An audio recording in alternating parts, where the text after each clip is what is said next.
Good. Now I'm about to record right here.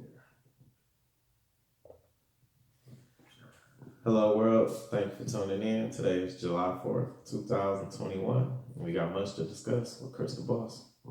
Happy 4th of July, baby.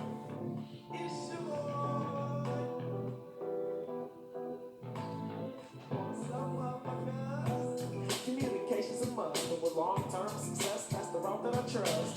And long we listen, come back to hit us till we sit and think about it. We got much to discuss. Yeah, communication's a must, but with long-term success, that's the route that I trust. And long we listen, come back to hit us till we finally try to fix it. We got much to discuss. And we here. M2D Road trip. Much to discuss on the road, cross country. And led me from leaving Michigan for a little bit, making my way down to the ATL with the pimps and the players to well. Definitely a blessing. Definitely a blessing. ATL shouting down here with I always want to do that. Down here with my brother Quan, man. How you living, man? I was down here in the Hey, ATL. man, I'm blessed. I'm feeling lovely, man. You know, I mean, every time I wake up with my eyes, man, it just feels like a blessing. Oh my God. Hey, Just feel like a blessing. Got it. We straight raw, baby. Yeah, Straight raw. nah, That's good. That's a looper, nigga. But nah, Yeah. honestly though, man, I'm blessed, man. Every time I open my eyes, man, hey, it's a blessing from God, baby. You know what I'm saying? Well, back to you, man. You made it down here, man. Yeah. You on your road trip. You living your best life. Let's get it, man. Yeah, man. It being on the road, traveling, I feel like I'm at peace. It brings me a lot of peace. Help me clear my mind, you know, my thoughts. It's just easier to think. And then I guess being away from home, being that, you know, I've been there so long, just being out of my comfort zone, I feel like pushed to my limits and to testing myself in ways I wouldn't probably at the crib. And, you know, and seeing different things and different people that I'm not used to on the regular, it's just opened my mind so much more. Excuse me, especially when I see how, like, the way of life is different for others elsewhere and shit. Instead of at the crib, most people live similar, or you know what I'm saying? It's just like, or you see some of the same people all the time. It's just, I don't know, man. It's just like a heavy cloud is like removed off my shoulders when I think from the crib. It's because you're getting a better taste of life, man. Yeah. So every time you visit a new place, like not saying like Atlanta is a wonderful place. Yeah. But not saying like you don't go to Colorado or Vegas or Cali and feel the same love. Like, you know, you just got away from home. Like Flint, it's like you wake up, who I'm gonna see at the gas station today? Who I'm gonna see at the grocery store today? Yeah. And once you get out of there, man, you feel lovely, man. That's why your body feeling better. You know what I'm saying? Because it's just like, I'm not going through the same routine, man. It's just like the air feel different. Yeah. The way of life feel different. Everything in the Different atmosphere people is that I'm different. seeing, the atmosphere, everything just feeling lovely now. So it's just like, when I get away, I'm not thinking about what I wake up to every day. Exactly. And that's kind of how I feel about it. You know what I'm saying? Yeah. And I'm loving that you're getting out here, man. It's a blessing, man. These road trips, hell, I don't even take road trips. But shit, seeing you do that shit. Yeah. It ain't hard either, man. Nah, it's not. Just save up a little bit of money for gas and shit. You ain't gotta eat too much on the road. Eating too much, it'll have your ass running back and forth to the bathroom and shit like that. Yeah, no doubt. Just mainly cover gas. If you gonna be out here driving, make sure, you know, if you got a rental car, you should be straight. But if it's your own shit, but I ain't gonna lie. What you inspiring me to do is get an R-fucking-B. nah, Like, I'm telling you, that's what I want next. I want to experience a road trip in the RV. If I can get a little camper attached to that truck or something, man, I'm everywhere. You think I'm traveling now? Man, I'm everywhere. I want to feel that one day. I ain't gonna lie, RV. Don't get me wrong, hopping on the plane and hopping off a plane in a couple of hours. That shit feel good. It feel good. You is to the right there. Yeah. But the thing with driving, I get to experience so much more. Like all the states that I'm flying over with the quickness, I get to walk through them bitches and then like see them hands on.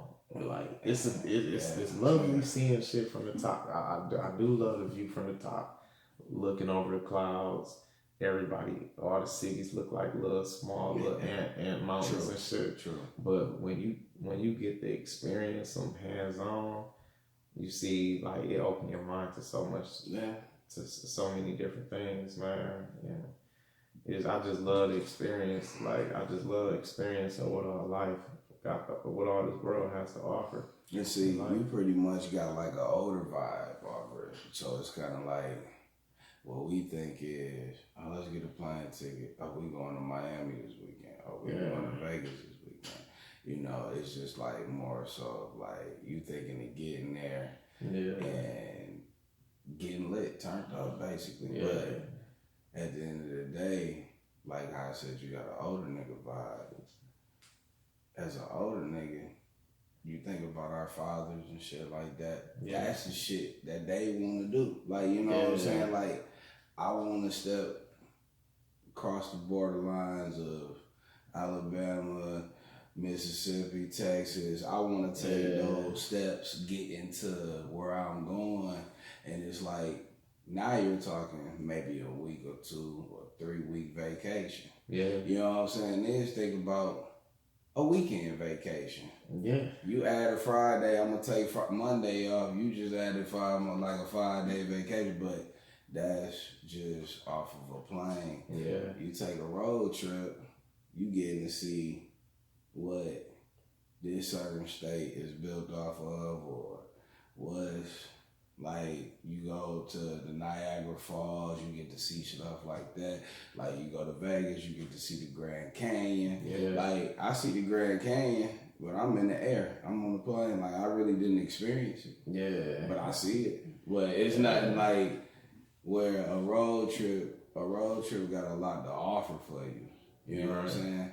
And that's why I wouldn't mind at let's say, at a retirement age, I wouldn't mind taking a road trip, like just road trip in general, just living on the road. Like, have a house, but just kind of just taking that trip and just going the distance and just like whenever I go home, I go home. Yeah. I done seen everything I got to see, and when I get home, I'm gonna sleep in my bed like you know what I'm saying, like a boss, because I done seen everything I want to see. It do feel good when you make it back to the crib, like mission accomplished type shit.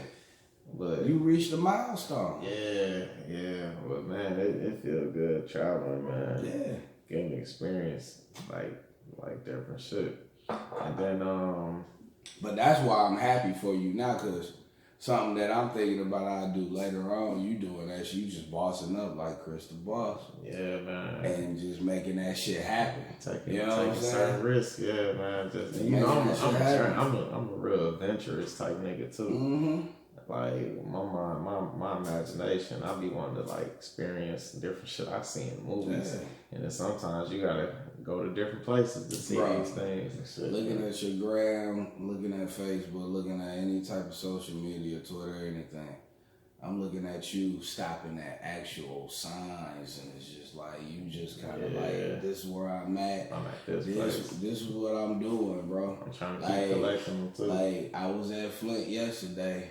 Yeah. You didn't even know I was gone. I'm posting up in like 3 different signs already. You know what's been happening a lot lately. Yeah. Every time I talk to somebody at home, like, no, I didn't even know you was here. Like, every time I look up, you gone. I'm like, and you can't do nothing but respect that type of shit, though, bro. Plus, you know, I'm one of the few that I ain't got no children, and I ain't tied down to nobody yet.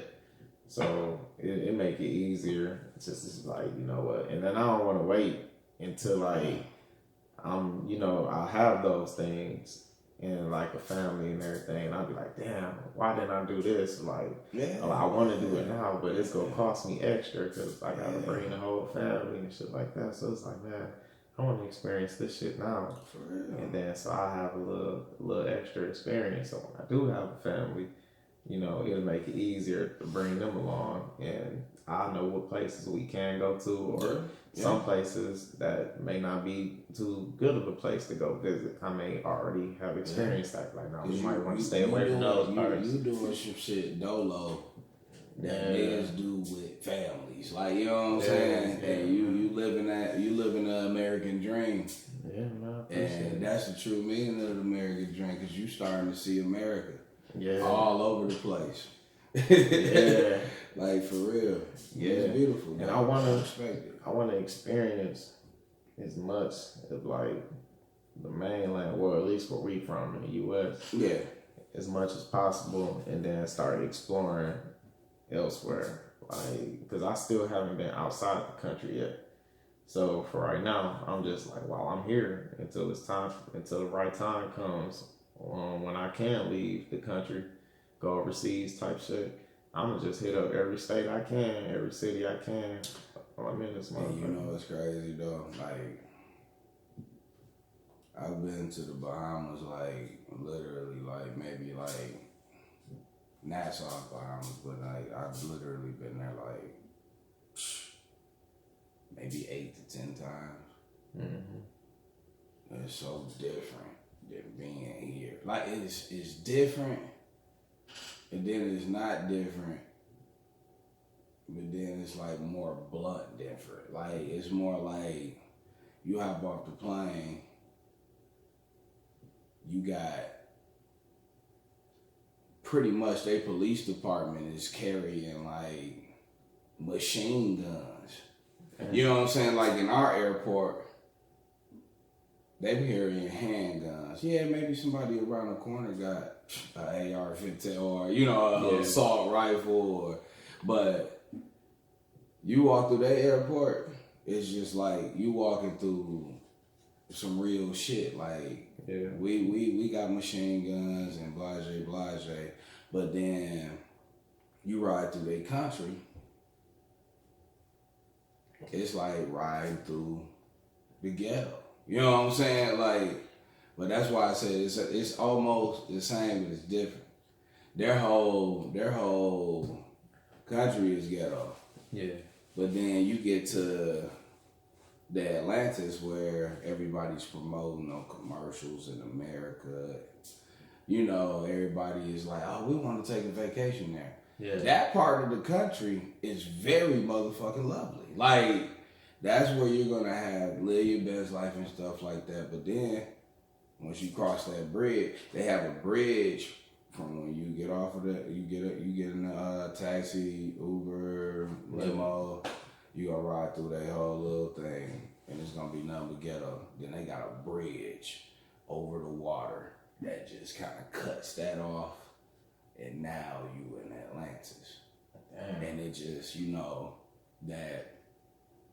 that's the luxury side. I want to go check that shit out. Yeah, that's the luxury side. But don't get me wrong, you still gonna have fun on the other side of the bridge. They just cutting them off because it's no different from your ordinary ghetto. Yeah. That anything can happen to you over on that side. Yeah, so just like anything can happen to you in your hood. So they still just like over here separate the tourist side versus you know, the residential.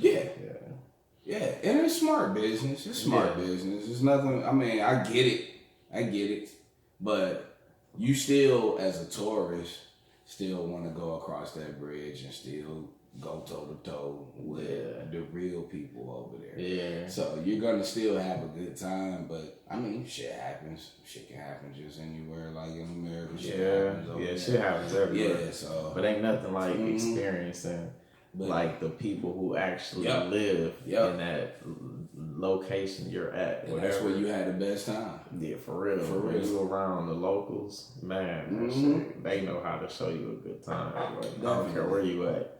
Definitely. Like shit, when I first got to Atlanta a few days ago, when I got here a few days ago, when I was down there, what's that spot called? The Slutty Vegan?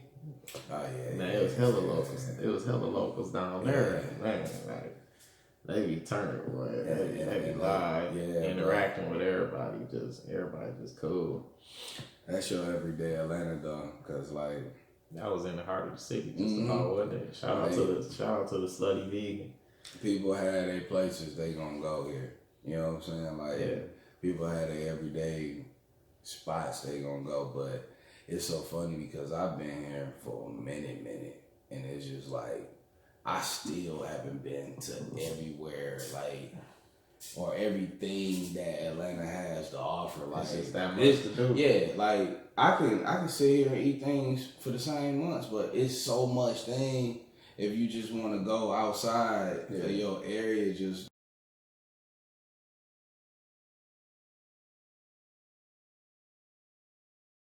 videos. Alright.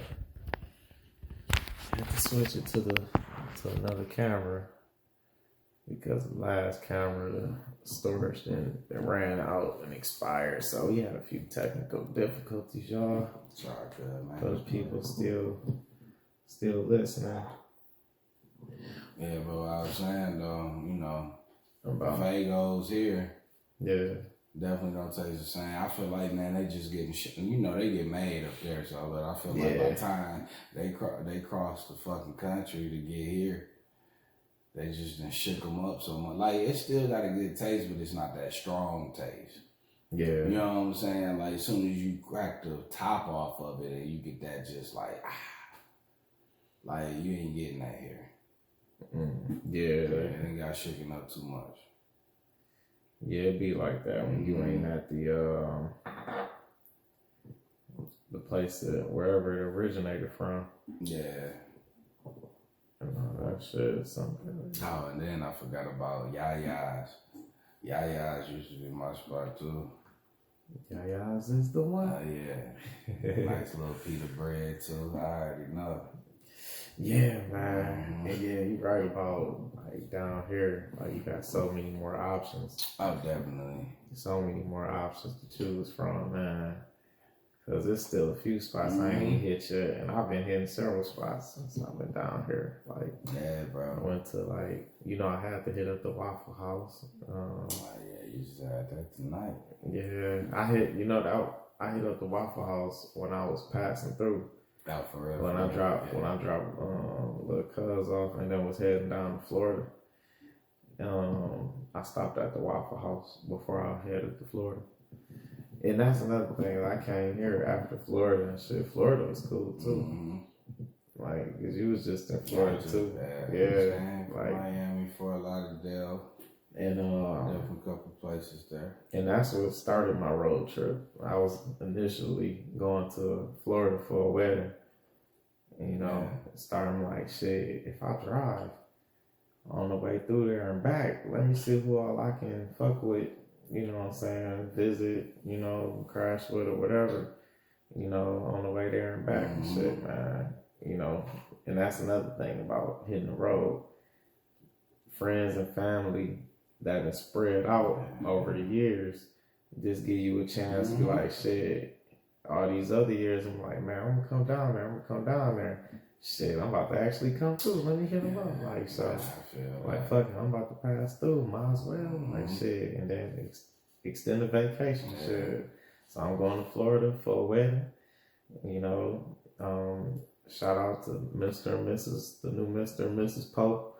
And then hit up the A, see my brother, little cousin, and then shit. Who else that way? Okay, Auntie, South Carolina.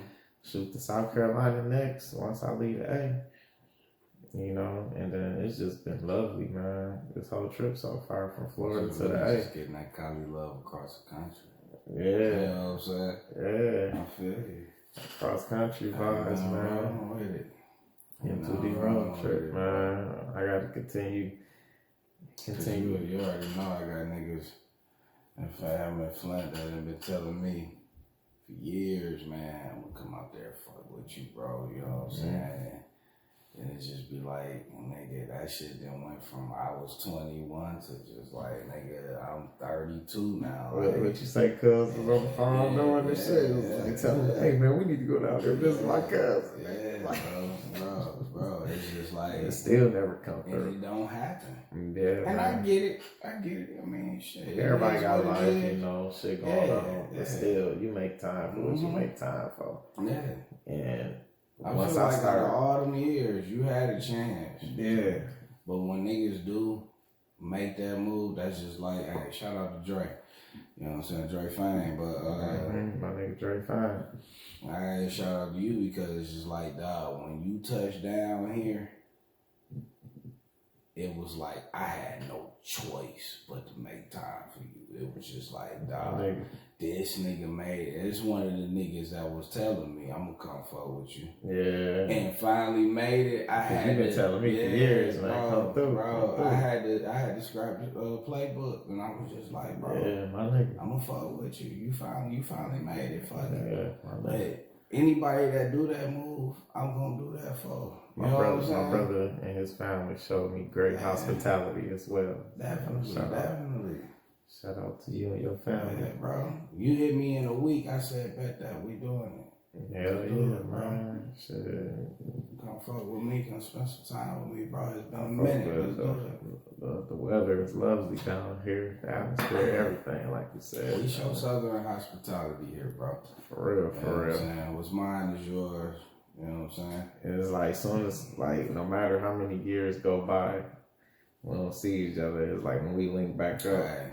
It's just like we pick right back up where we left off and shit. Just like it was just shit with sports and all that kind of shit. Jump straight into it. Straight into debates. Hours worth of debates on sports and all that kind of shit, man. Agree to disagree. Shit, fuck it. Hell yeah, family at the end of the day. Hell yeah, man. We gonna have fun and enjoy it, man. Yeah, bro. Like, speaking of sports, like, shit, we in the middle of playoff time. But shit, finals about to start now. NBA. Yeah. Shit, we got the Bucks and the Hawks. I ain't see that coming. No. Oh, shit. No, Bucks just put out the Hawks. No, but you Bucks right, and the Suns. We still could discuss that. Like we go Bucks and the Suns. Yeah, in the Bucks NBA finals 2021. But like what I was saying is, okay, I didn't expect a Bucks and the Suns finals. So how did we get here? Honestly, did you expect anything that was in this? Did you expect anything that happened in the Western Conference? The way it just happened, like the teams that was in the Western Conference Finals, the West and the Eastern Conference Finals. Did you expect it? Really? That's what was on my mind. The Eastern Conference Finals, the Bucks versus Hawks, Eastern Conference Finals. It's like I sure didn't expect to see that. And one of the things I love about the playoffs this year is that it's just like, we honestly sat here for like a decade and watched LeBron. No hating or nothing like that. We didn't watch, but we literally watched a decade of LeBron and Curry.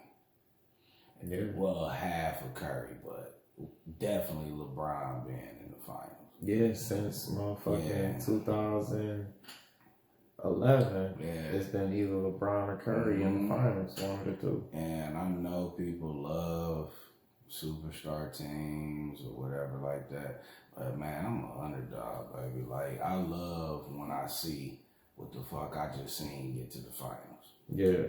2 underdog teams. Like, Milwaukee has...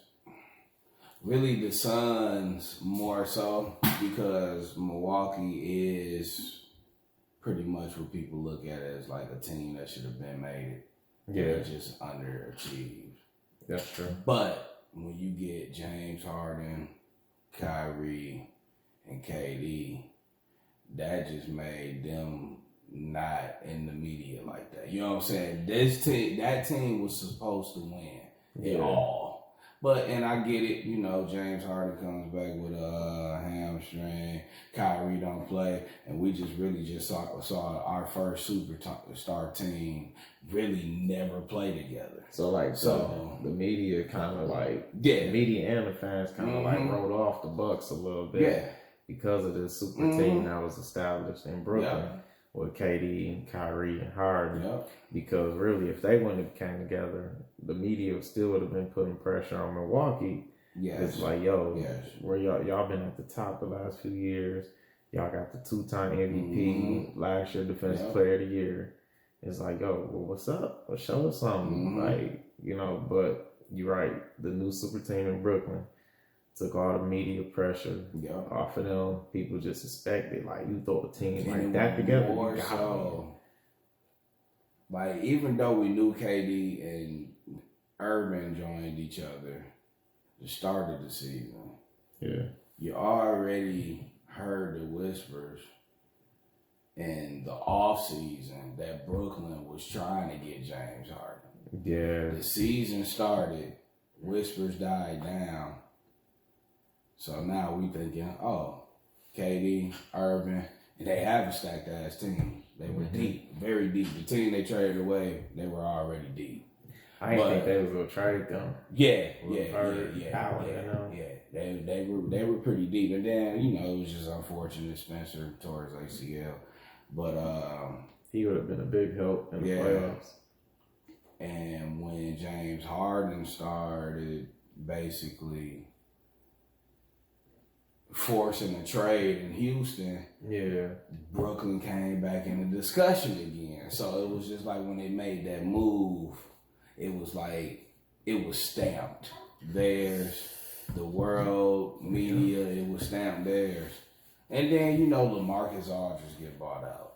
Blake Griffin get bought out. The team just getting built up off of, we just picking these niggas up for free.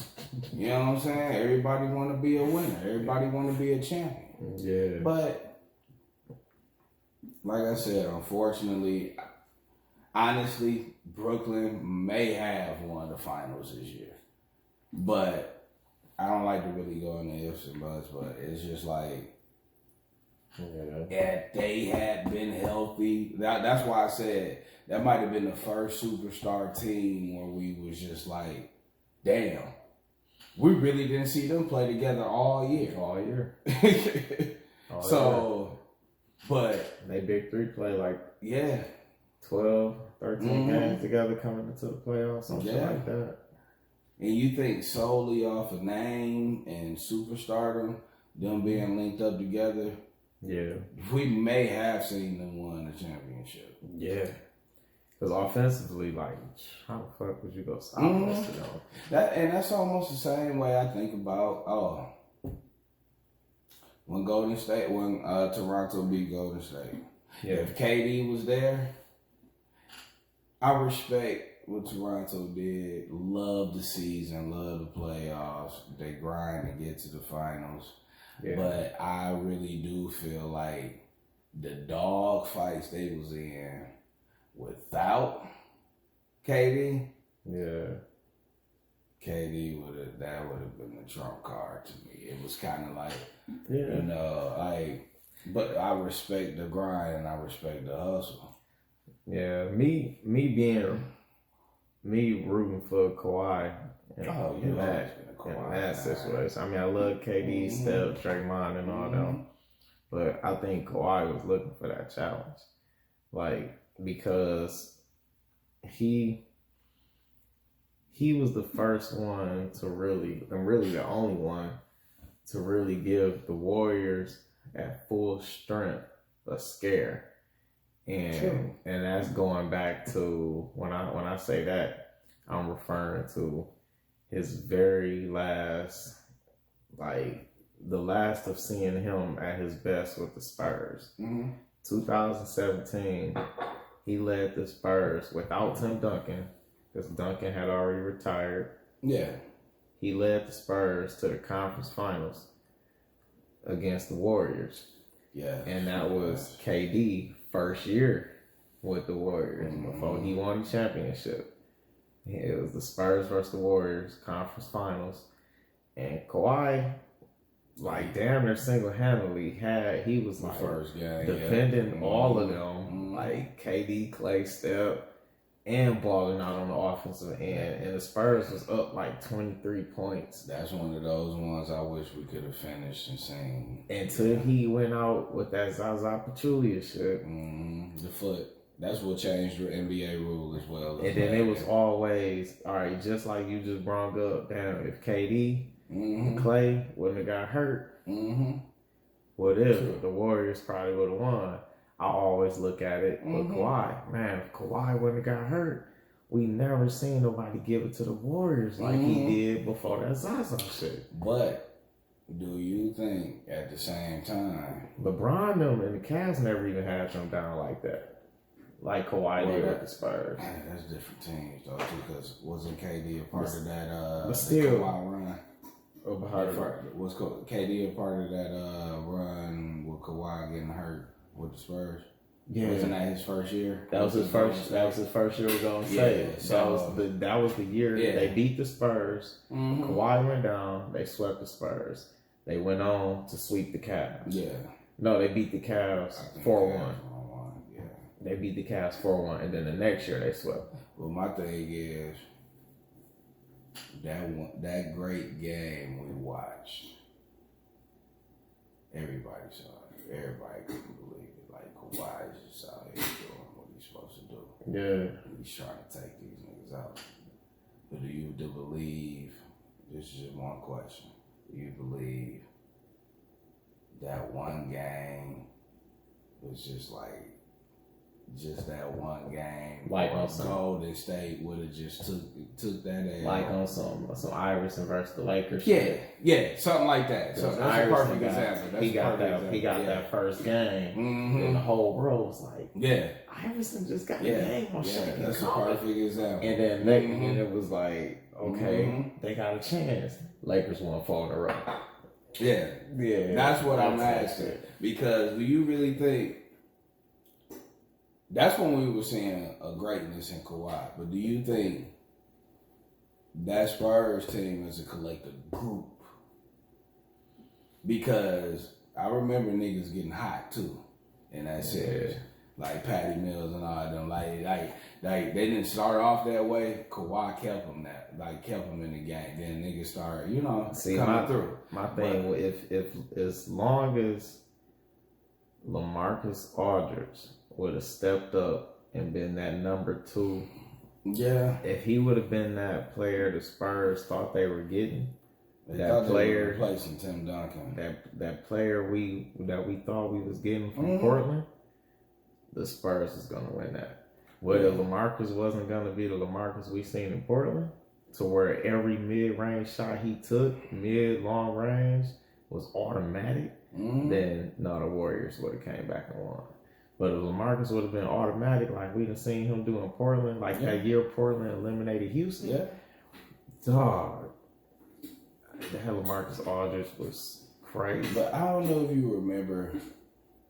I think I remember a couple of reports that LaMarcus felt like he made the wrong decision signing with the Spurs in his first year.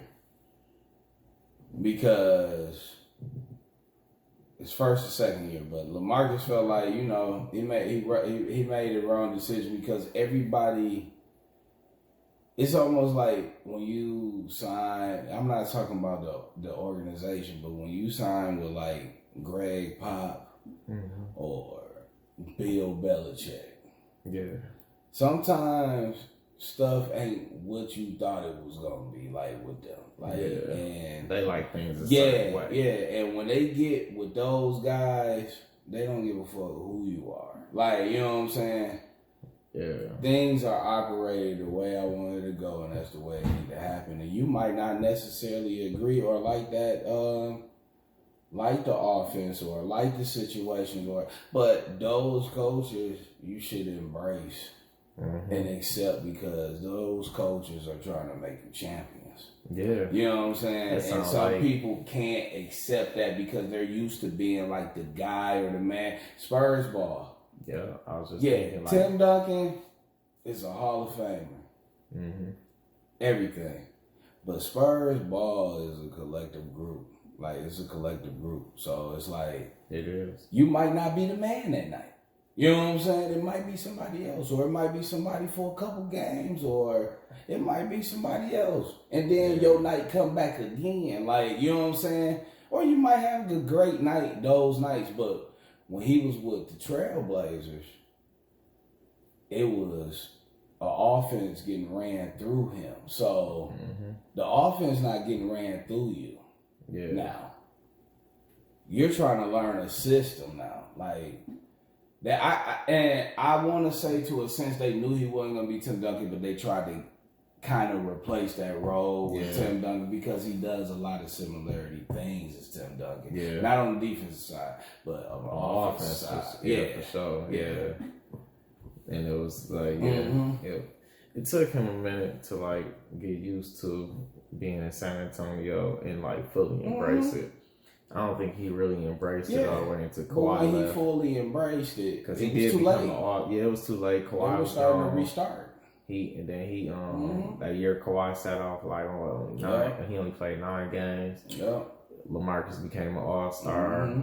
You bring DeRozan in next. Yeah, bring DeRozan in next. And then now, speaking of bringing DeRozan in, that take sending Kawhi to Toronto. I think Kawhi was just that missing piece. Toronto. I mean, he made that clearly obvious. Because honestly, I feel like if Coach Casey was there and got Kawhi that year, it was like I feel like it didn't matter. Toronto was going where they was going, getting Kawhi. I don't think Casey was ready to make. I don't think Casey took risks in game like Coach Nurse would. Because it's a lot of decisions like Casey made that was questionable when he had DeRozan them going against LeBron them. But Nick Nurse would be like, okay, I'm gonna do this instead. I get what you're saying. And then I actually seen Casey bench DeRozan, and it was just like, we can't do this with you. Like, I realized that he took a sacrifice of one of his.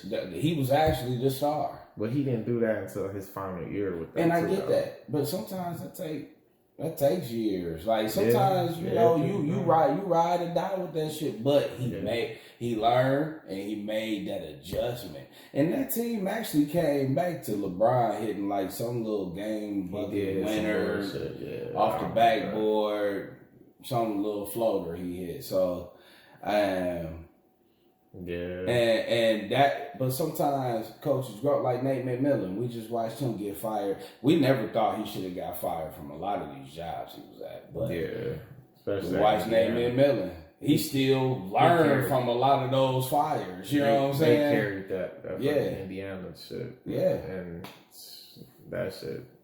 And now they out of another coach. Exactly. Like it just says more about their front office. See. But I feel like Kawhi being with either one of them, that shit was meant to be. Like, out of DeRozan and switching in Kawhi, you just got somebody you ain't even got to worry about when you put him in there. Like, when the buzzer go off, and he was ready for that moment. Kawhi didn't even want to be in Toronto. He just got traded. Yeah, he embraced that moment, though. Yeah, he did. Taking on that leadership as far as leading by example. Everybody know, like, shit, you don't want Finals MVP before, even though you want the lead option. Shit, you wasn't even an option. But you did it. Shit. But you did it. So I respect you that came, led by example for Toronto, and they got over the hump. But which he's been trying to do with the Clippers. But the Clippers, their group, they got some touching up to do. They got some touching up because I feel when he got to the Clippers, he was just looked at, hey, like, shit, you just did this for 2 different franchises. Go ahead and carry us home, big dog. To a certain extent. But with Toronto, them boys like really helped him. They really had his back. Toronto team was already a championship team with DeRozan. DeRozan just wasn't ready for that shit. DeRozan would have been like a good number 2 to Kawhi. And you know what's so crazy? He was still there. Go back to the Spurs. DeRozan is still a hell of a player. Like, I still see Yeah, DeRozan. Like, but he not ready for that moment, dog. He not. And they got a guy He that needs was number ready. 1. Mm-hmm. He needs somebody to be there. But he was being treated as a 1. See, yeah, he still ain't. It's all about what position a team has you in on their roster. Yeah. And that'll determine your success. Mm-hmm. Because you can be one of the elite Mm-hmm. but everybody ain't that guy that's just gonna will the troops to that championship parade. It ain't like that they just switched him with any elite. They switched him with the best two-way guy. With Kawhi, Yeah, so it was just like, not only did you replace his offense, you replaced the best defense in a two-way wing. You know what I'm saying? So like, you kind of hit the double whammy on a team that was already built off of defense, deep too as well. Yeah, like it was the perfect match made in heaven. He should have stayed, but he didn't. And the Clippers has given everything Kawhi has wanted. Yeah. Kawhi asked for certain things, you know, and he got them. He got them. He got him. And don't get me wrong, it didn't work out year 1, but damn sure it might have worked out this year because maybe Phoenix might not be there at this point.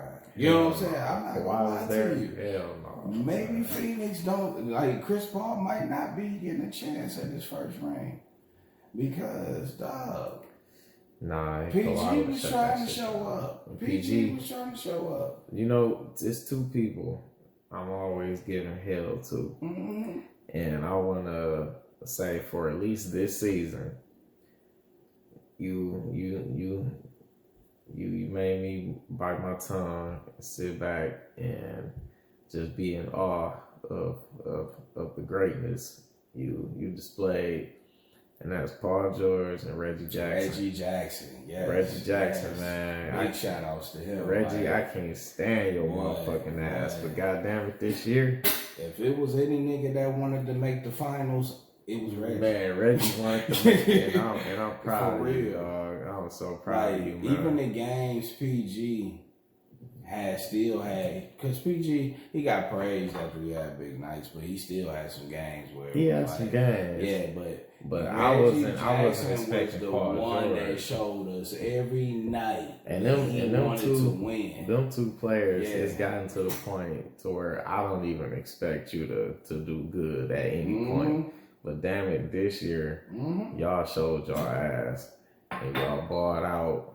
And y'all showed us why people should still respect you, motherfuckers. And like I was telling my brother the other day, you know, Reggie Jackson actually was considering retirement before the season started. And it was crazy because I really was ready, like me being a Detroit fan, I was ready for him to go for a couple years. Chris was ready for him to go before me. Man, for real. And it's crazy though, because sometimes you don't realize, you know people hurt, you know people get hurt and go through things, but after like this past season, Reggie was ready to retire because he just really came out and said like, dog, I can't get healthy at all. And he was ready to give it up. Yeah. And he comes back, he gives it another go, and the another go ends up being his healthiest season in a long time. Yeah. And Kawhi couldn't get his trainers. The 1 year trainers. Man, for real. The 1 year trainers. Because Reggie was there a year ago. Yeah. Yeah. Well, whatever he did differently, Kawhi should have did. Because Reggie definitely. I think Kawhi, he got off of his regular routine because they want, like, what's worked best for Kawhi is load management. Yeah. And the more they be in his ear, oh, you need to play certain games, or you need to be that leader that compete for MVP and all this shit. Like, he got off of his routine, started playing more, and then boom, got hurt. And I get it though. I get it both ways. I get it organizational way. I get it players way, and I get it a fan way. Everybody wants to see a succeeding team, but at the same time, if I got tickets that night as a fan, I know I'm going to see Kawhi. Yeah. I'm a Kawhi fan. I can't wait to see. Oh damn, he's on load management. I'm gonna be hurt. Yeah. But meanwhile, I can go see. That shit hurt. Yeah, it do. Yeah. But meanwhile, I paid all this money for these tickets, and the person I'm coming to see not here. I'm gonna be pissed. I could have got a heads up. Can I get my money back? Yeah. Or something. You know what I'm saying? I could have wasted my money on going to see somebody I know that play at least 80 games a year or at least 70-some games a year. Yeah. And you've been ready all week, but you're not going to get that notification until maybe a day before a day, or the same day, or leading up to the game. You might be in traffic on the way to the game getting pissed off. And then I was going to say, do you think fans should get refunded or like a rain check to a future game? I wouldn't be opposed to it. See, it'll work, but then at the same time, what if that was the only time you was able to take off work? You know what I'm saying? Yeah, but then again, it's almost to a certain point where it's just like, okay, Kawhi play in the West. I know I live on the East. They only gonna play over here one time. So once you miss that one time, you done. Yeah. So you either gonna see the West plays East teams twice a year. It's gonna be East playing on the West one time and the West playing on the East one time. And that's done. You miss your shot. So if I'm at the crib and then the Clippers come through to play in the Little Caesars Arena against the Pistons, that one time, if Kawhi didn't play in Detroit, I ain't gonna be able to see that nigga until next year. Get ready to watch Paul George. That's done. You're not gonna. But now, if they came up with some type of agreement to as far as like, okay, if this is really the team that you really cherish or the player that you cherish, let's get him a ticket for free to next year's game. You know what I'm saying? Or refund him for that game. Either or. But an East game, okay, if you can't see him in 3 to 4 times, that's your fault. But we could replace that ticket. It ain't got to be a full thing where it's just like, I just want my money back. Just give me either next year or, because even if you die before that time, shit, it didn't matter no way. You know what I'm saying? So it's just like, but on some real shit, I would do something like that. Yeah, that'll help. That'll help out a lot of fans. I think fans want trip as much. Yeah. You know, type shit. But it ain't as big as it was a couple years ago before the pandemic. Like that load management shit started just getting too much. And like it wasn't even just Kawhi no more. It just started being a lot more people. Yes, everybody just felt like they started just spreading around the league. Like, I'm gonna do the same shit. He faced injuries that kept him out for like a whole season. True. So it's like, to further my career, why not manage the situation, you know, so I can keep playing instead of just the first chance I get, go out there, play every fucking minute I can, and then that take away years of my playing career. No, I dig that. You know what I'm saying? Like, even a lot of Hall of Famers is like, damn, we would have thought about that shit back in the day. We might have played, that might have gave me another 2, 3, 4 years. You get a lot of Hall of Famers that be like, what is this? Like, you know what I'm saying? Like, oh, we ain't never do that. Yeah. You know why are they going through this? Why they doing this and that? But and then you gotta look at it from a front office point of view. I'm spending way more. All right. Okay. He got to make a beer run.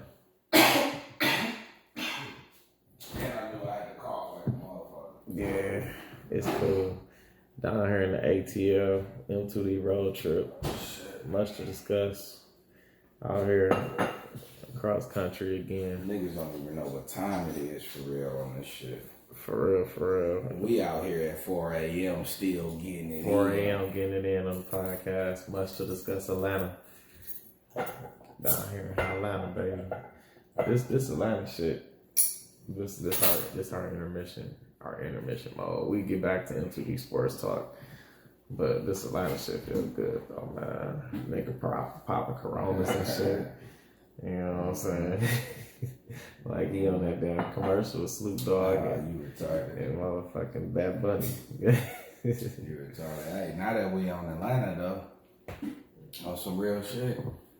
Hey, I'll be the first to admit, man. I've been here for a little minute, and you know I'm gonna throw my hate at my boys that's here and shit, man. That support Atlanta sports.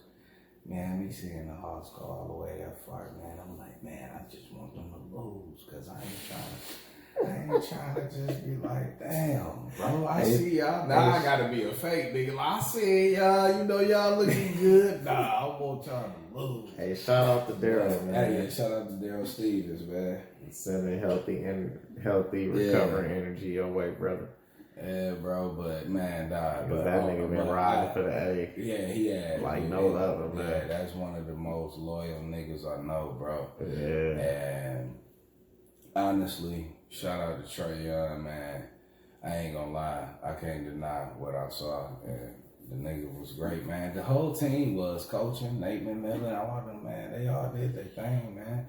You know, but it was a blessing getting Nate McMillan as a coach. Nobody ever saw them coming this far, man. I'll be the first to admit, but I know it's a lot of y'all that didn't think that was coming.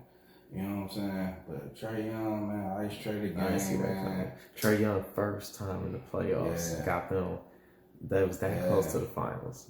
He probably could have did it if he didn't miss 2 games. If he didn't miss 2 games, yeah. They still won one of them though. They won one of them, but if he wouldn't have missed 2 games, Trae Young possibly first time in the playoffs could have got just like Devin Booker and DeAndre Ayton.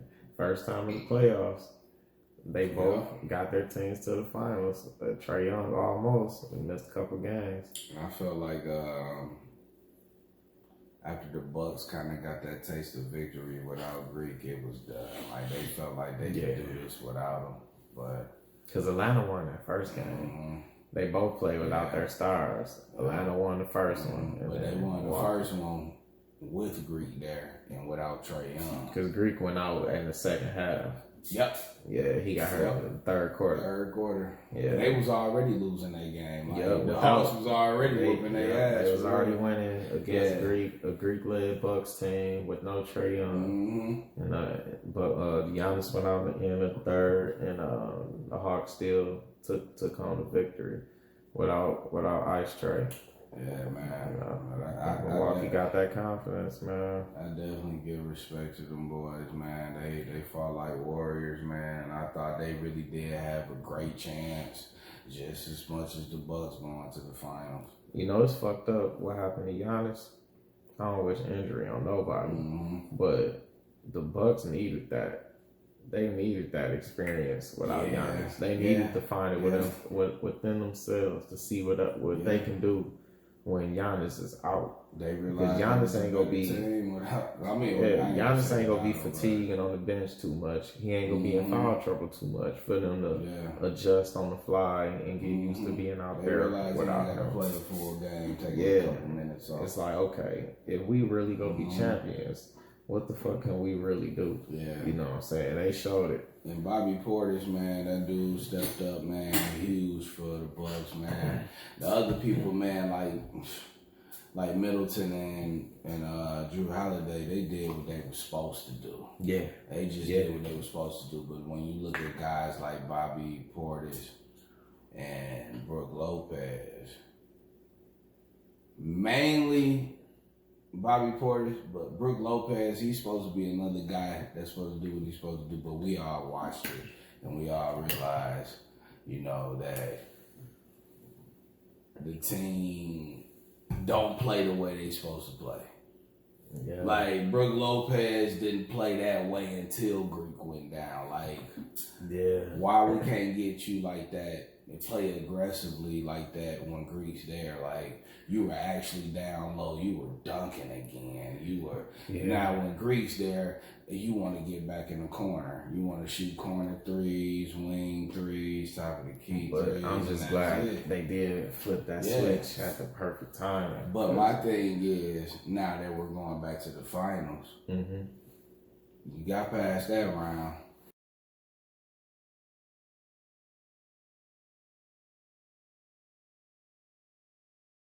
What are you going to do with Brook Lopez starting now? You already seen the formula, what works. Is he going back to the three again when Greek come back? Or, because you already know me and you already had discussed a day or two ago that Giannis playing center. Yeah, Giannis need to play center. Brook need to come off the bench. That's what I think. It just makes it more simple. Like, that's what I think. It really does make it more simple. It gives everybody on the offense a better flow too. Yeah, it does. Especially Drew Holiday. Drew Holiday got a lot more space to work with, and we clearly saw that a couple games without Greek there. So, or you know, he's like focusing on everybody more instead of just looking for Giannis first. Yeah.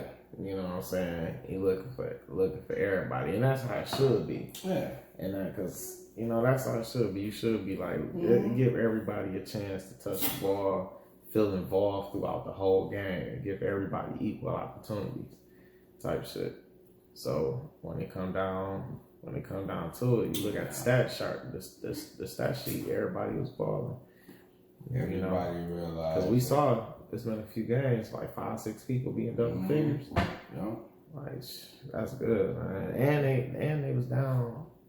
We forget they down 2 people. Dante DiVincenzo. He ain't played in what, a series or 2.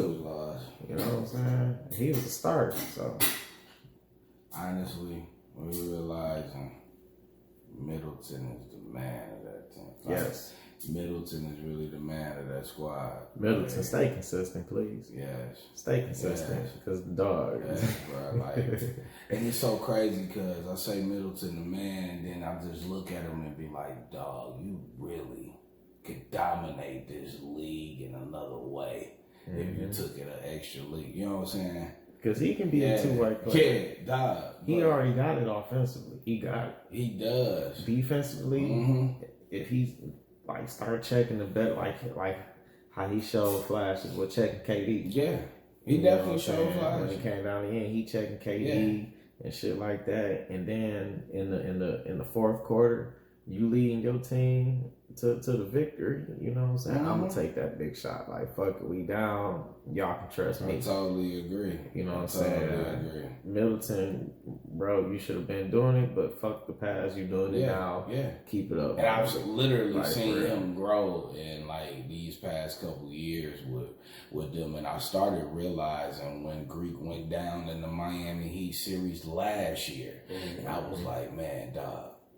Middleton is trying to do whatever. He was sending them boys. Even though Jimmy Butler was putting some of his finest, you know what I'm saying? Yeah. His finest numbers up. Like, Middleton he was trying to match. Yeah, he was trying. And that was the only game he won when Greek went down. Yeah. Middleton showed the fuck out, and it was an overtime game. And I said then, man, if Middleton keep doing that, Buzz can. Yeah, bro. They ain't got to worry about people always talking shit about him, man. He hit the buzzer beater going into overtime. Yeah, I forgot about that shit. He hit the buzzer beater in overtime to win. You know what I'm saying? And I'm looking at Middleton without Greek, and I'm like, dog. And then he did I really started realizing. This year in the first round, that overtime game 1 against Miami. Greek is amazing. I'm never gonna take credit away from him, but it's things that he can't do and Middleton can do. Yeah. Middleton has the guy abilities. He has the number 1 guy abilities. Greek don't have the guy. Giannis need to learn. Fuck all that learn how to shoot shit. We ain't never forced Shaq to shoot. Oh, it's funny because I was telling John one day, and I was like, I really don't have a problem with learning how to shoot. It's the problem that I have with Greek getting the confidence of grabbing a rebound. Oh, I'm going to dribble it up the court. And then in transition, I'm going to pull up at the 3. Like, no, I don't. No, you should not ever be doing those type of things. Yeah. Now, if somebody catches you in a corner for a catch and shoot, that's different for me. Like, I have no problem with you trying. I've seen you hit threes. Yeah. But I'm not saying you're the gray or anything, but I've seen you hit threes and I know you're capable of them. But I like you to get your threes in different ways. Mm-hmm. Like, okay, I slide out to a corner. Oh, they don't trust me. They don't respect me. They don't think I can hit it. Okay, shoot your corner 3. Yeah. I don't want to see you ever grab a rebound, bring it up the court, and, I'm going to just pull up while I got it still. Like, that just should never be in your... And I blame Coach Bud on that, but hey, Coach Bud, shout outs to you. You're in the finals. You kept your job. Yeah, you're good. Yeah. You're good. You saved your ass this year, boy. Definitely saved your ass because you was gone. You was on the hot seat, boy. Yeah, you was a goner, boy. Coach Bud, man. I'm looking like, what the fuck is you doing, Coach? For real, because your coaching philosophy should have been had Giannis in that paint. Learning how to work the post, learning some post moves. Send him to talk to Hakeem or Duncan or Shaq or somebody, Chris Webber. Learn something. Yeah. You got this man trying to stretch the floor. Like, play him at his strengths and shit, man. You got other people for that. All these people who can stretch the floor, you trying to get Giannis to stretch the floor, too. Greek will literally run in there. If he can't get the Euro going, he will take the ball back out to the 3. The top of the key, and he will literally go all the way out there just so he can get a running start again to go to the basket. Like, that's just ridiculous. And it started making me realize, like, bro, you really ain't got no moves other than being fast and I can hit Euros. And it made you think about what Harden said. Like, yo, I wish I was tall and just sprint to the hoop. I ain't gonna lie. Like, I don't take no skill. When Harden first said that, I was like, you hating on that, man. Dog. You know what I'm saying? Man, but then when I started really looking at it, but that was first thought when I was just read. I'm like, man, Greek the man, that dude.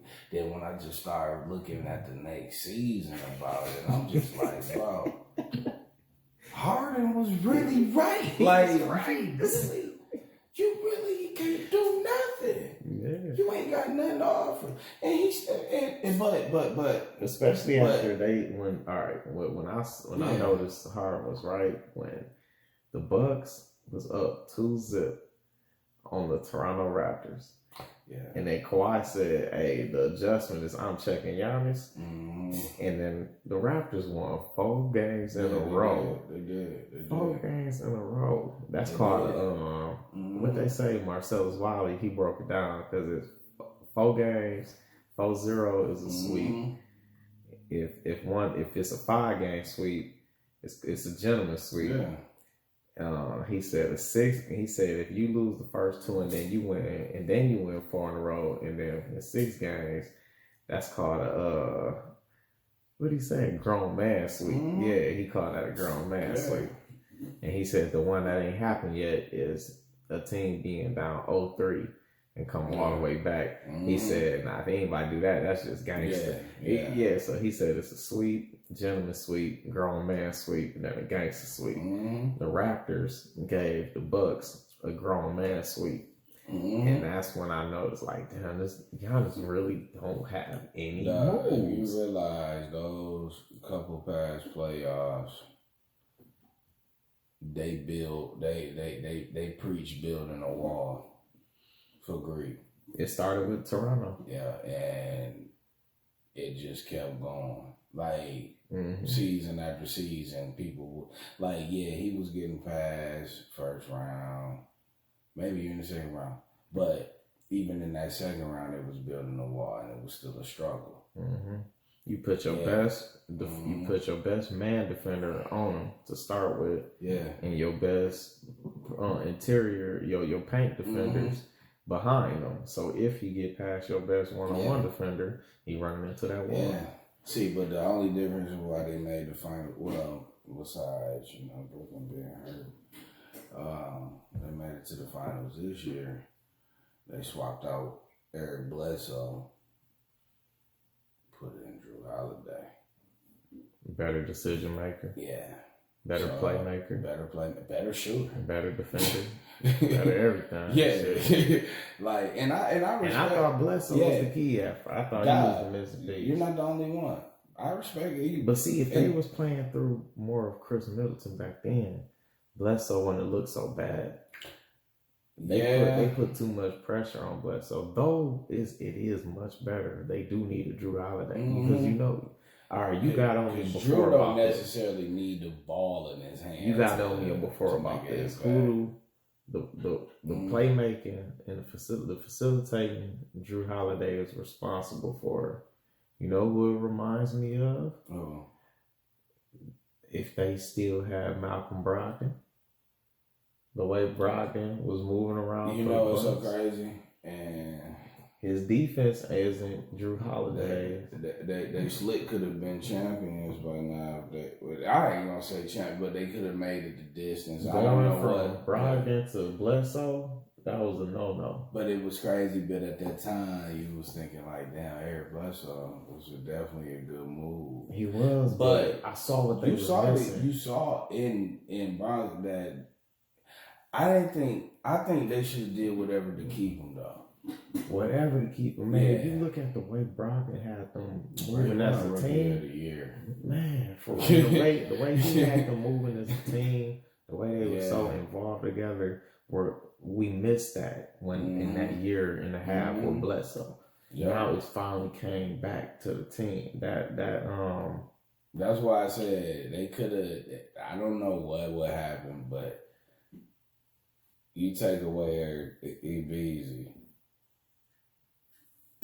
and Malcolm's there, they could have possibly been already in the finals. Could have already did it. Yeah. That's why I'm like, man. But the only reason hold on, the recording stopped. It's back. Not recording. I want to work this stuff. Oh shit. Oh, let me see where it stopped at. I just looked at it. It was recording. I turned around. It wasn't recording no more. Damn, it's 4:30.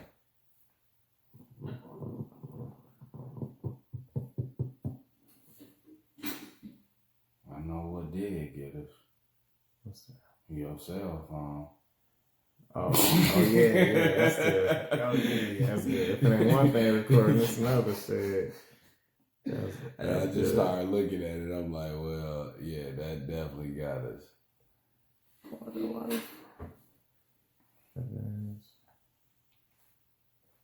Man, Chris, I'm gonna have to go up here, bro. If you're ready for me to get in this damn bed, right? What happened when you got a one like that, man?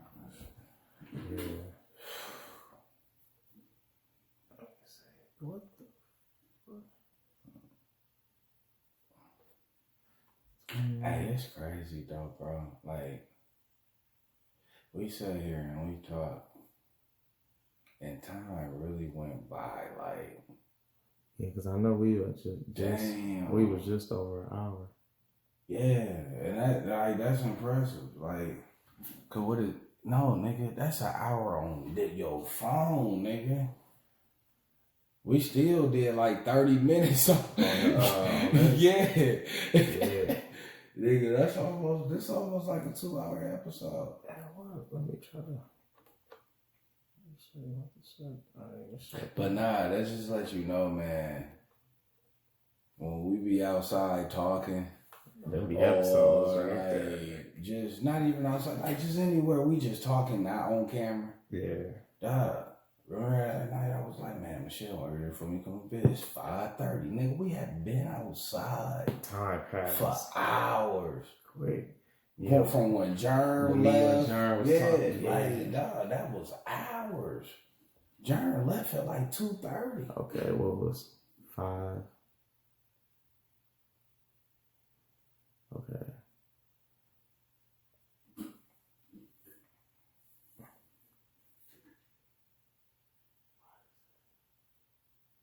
What do that mean? Okay, let's see what we got here.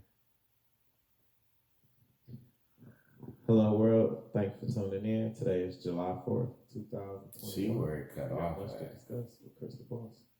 What's that, 34?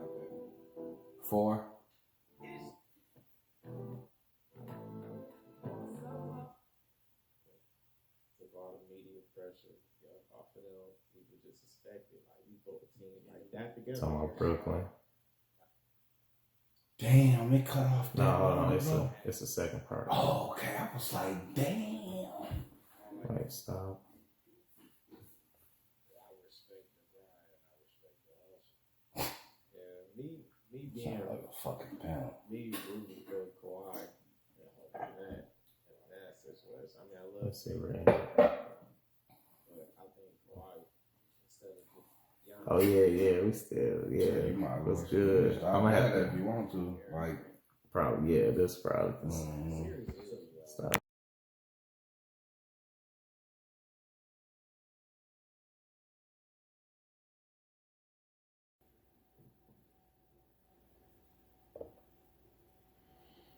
Mic check. Mic check 1 2. Mic check 1 2. There it is. I had a few technical difficulties.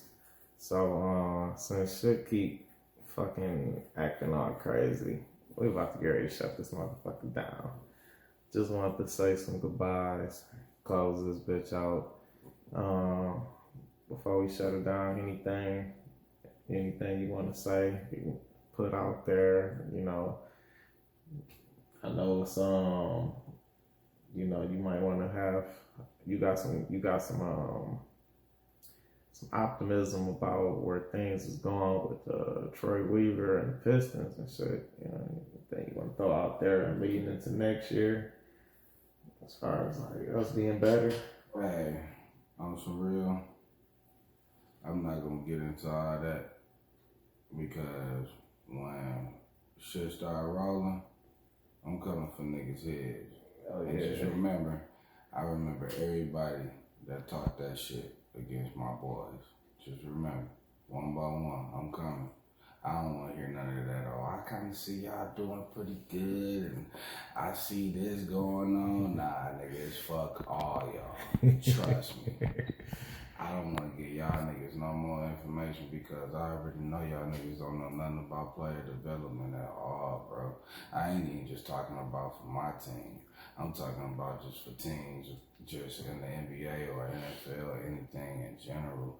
Y'all only know superstars. So it's just kind of like, why waste my time? You heard it. And that's some M2D Sportstalk. You know, Chris the Boss feature with my big brother Jay. So you know what it is. Until next time, you gonna be back on the show. Do some more M2D. Whenever you need me on here, man. M2D Sportstalk. M2D Sportstalk, man. Boss up. Much to discuss. Gotta get you back on here more often, my nigga. It's been a pleasure. No doubt. Thanks for the hospitality. For sure, bro. For sure, bro. And we post up at the crib down here in the A. Till next time we link up. About to get back on this road. Much to discuss. Once again, we'd like to thank the world for tuning in. Follow our guests. Find the link in the description. Please comment down below. Leave your honest thoughts. Let me know if you like or dislike Chris the Boss. It's a vibe. Topics expanded worldwide. Tap the bell. Hit subscribe. Get me notified. On the journey, close your eyes. Create your own ride. Much to discuss. The rest is on us.